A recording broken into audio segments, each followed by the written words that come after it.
question is ratio of Cp and Cv of a gas X is 1.4.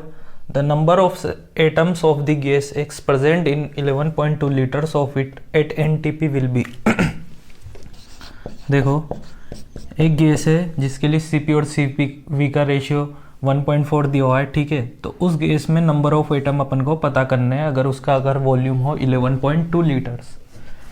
तो एक चीज़ बताना, Cp upon Cv equal to 1.4 means क्या है इसका कि ये गैस कैसी है, डायटोमिक। कैसी गैस है ये, डायटोमिक। मतलब डायोमेटिक मीन्स मतलब अगर मोनो एटोमिक होती तो ये कैसी होती, X, यानी 1 मोल, ये क्या होता है, एक एटम। डायोटोमिक मीन्स मतलब ये कैसे, इसका 1 मोलिक्यूल में इसके 2 एटम होंगे, ये होगी डायटोमिक, ठीक है। तो 1 मोलिक्यूल में कितने एटम होंगे, गैस के 2 एटम, तो ये होगी डायटोमिक। अब किसी भी गैस के लिए एनटीपी पर 1 मोल इक्वल टू होता है, 1 मोल का अगर वॉल्यूम लेते हैं 22.4 लीटर, ये अपन को पता है। 1 मोल में कितने गैस के मॉलिक्यूल्स होंगे, Na मॉलिक्यूल्स। तो Na मॉलिक्यूल्स का वॉल्यूम क्या होगा, 22.4 लीटर, ठीक है। यहाँ एक गैस, एक मॉलिक्यूल में कितने एटम है, 2। तो Na मॉलिक्यूल्स में कितने एटम होंगे, 2 into Na atom equal to आएगा 22.4 लीटर। अपन को पूछ रहा है 11.2 लीटर मीन्स इसका हाफ 11.2 लीटर, तो इधर भी हाफ हो जाएगा, इसका हाफ करेंगे तो कितना आएगा, 2 से 2 कैंसिल हो जाएगा, Na एटम। Na मतलब 6.02 into 10⁻22 atom in 11.2 litre. Simple. Next question is what is the weight of oxygen required for the complete combustion of 2.8 kg of ethylene.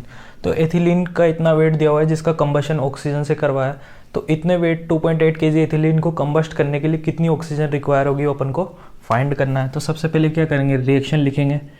तो एथिलीन C2H4 फॉर्मूला होता है, इसकी ऑक्सीजन के साथ reaction करवाएंगे।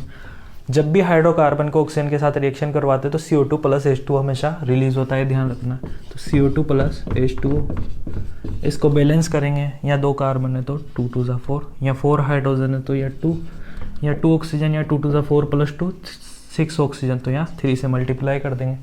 अब किसके फाइंड करना है अपन को, ऑक्सीजन फाइंड करनी कितनी होगी। तो इसके मोल और स्टोकियोमेट्रिक कोफिशिएंट का रेशियो किसके इक्वल कर देंगे, ऑक्सीजन के मोल और स्टोकियोमेट्रिक कोफिशिएंट के।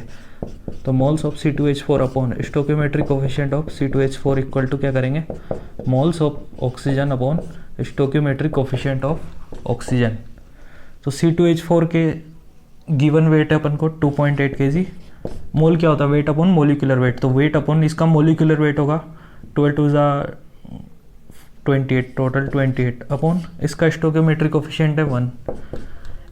ऑक्सीजन के मोल अपन को वेट फाइंड करना है तो W लिख देते हैं। वेट अपॉन ऑक्सीजन का मोलिकुलर वेट होता है 16 2 ज़ा 32, यहाँ पे 2 है तो इसका कोफिशिएंट है 3। यहाँ से इसको सोल्व करेंगे तो ये आएगा 1/10 इक्वल टू W अपॉन इसको इससे मल्टीप्लाई 96।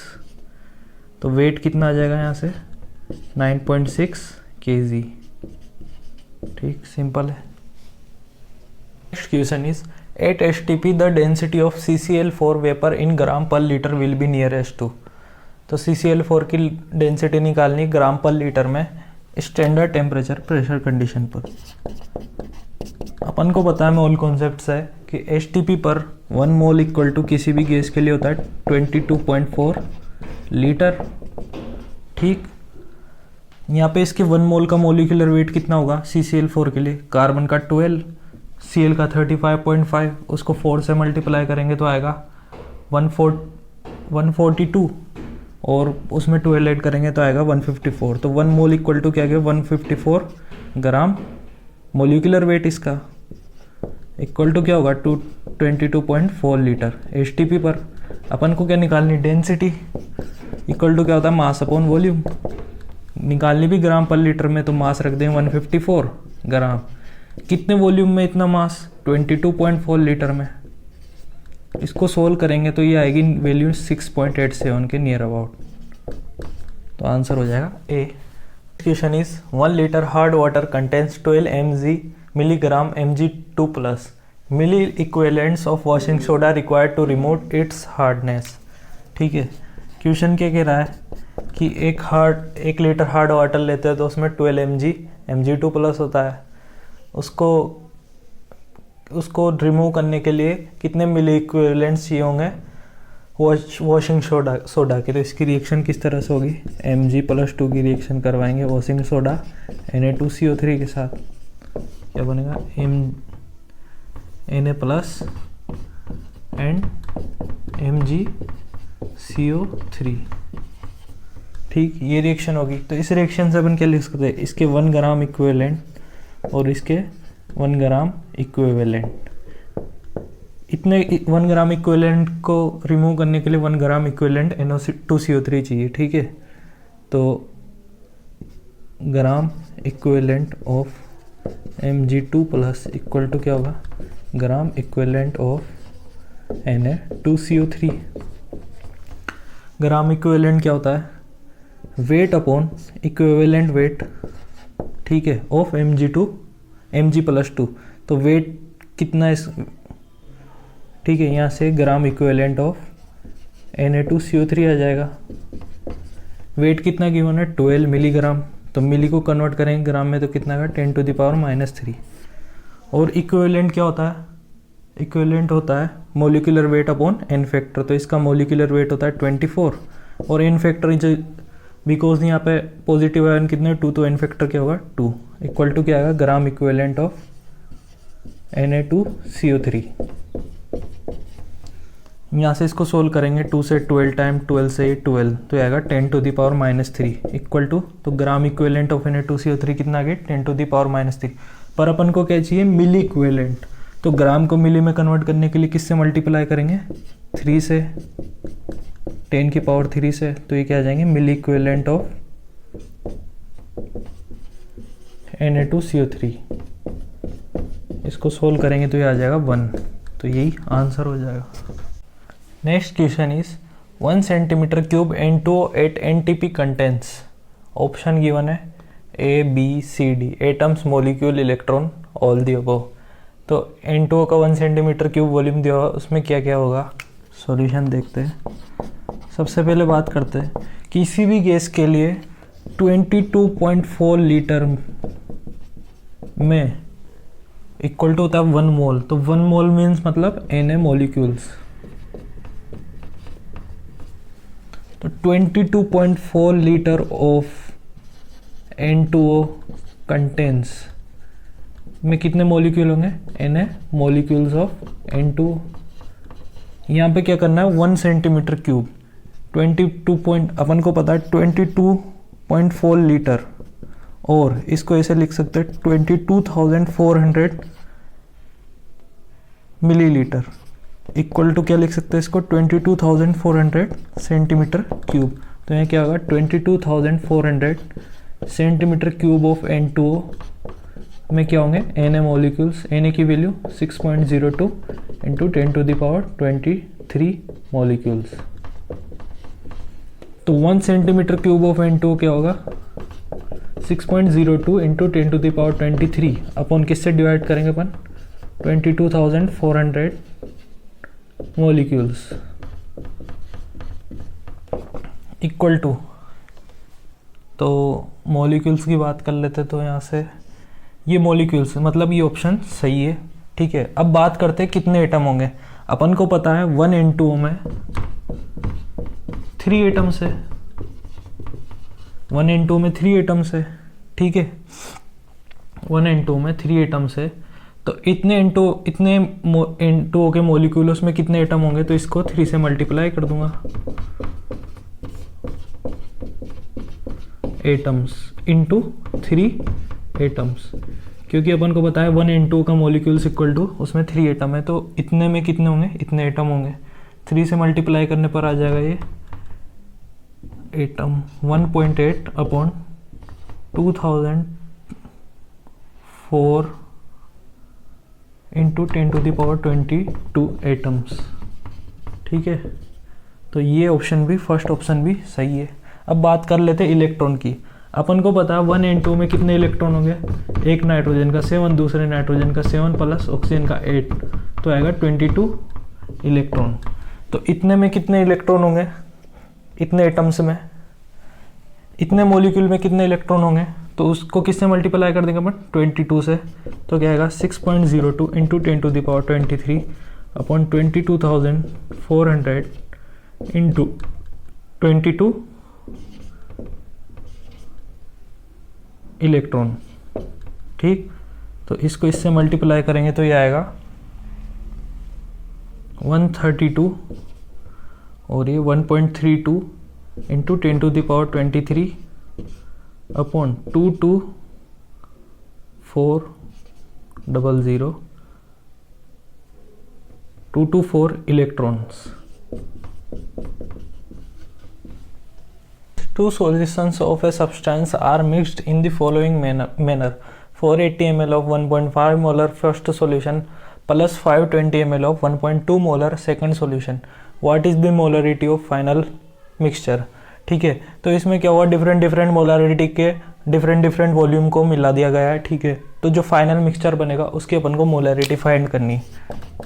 तो क्या होगा, final M final V final equal to first का मोलारिटी इंटू वॉल्यूम M2V2, यही लगेगा यहाँ पे क्योंकि दो मिक्सचर अपन मिक्स कर रहे हैं।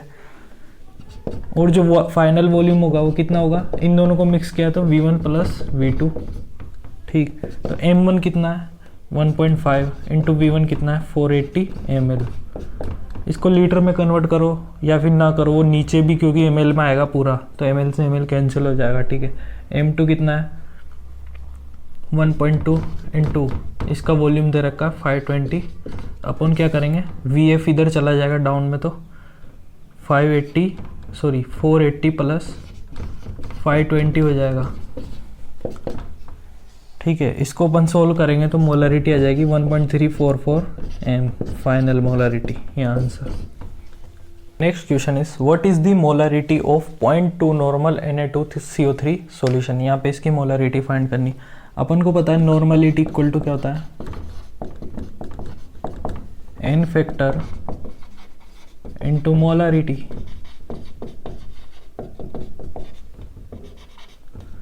तो मोलारिटी क्या होगा,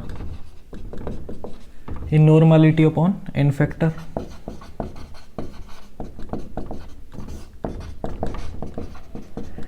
Na2CO3 के केस में n फैक्टर क्या होगा, जितने भी उस पर पॉजिटिव और नेगेटिव आयन होंगे उनके नंबर्स। तो Na2CO3 कैसे होता है, Na प्लस CO3 माइनस 2, तो यहाँ 2 पॉजिटिव है या फिर 2 नेगेटिव है, तो क्या आएगा n फैक्टर 2।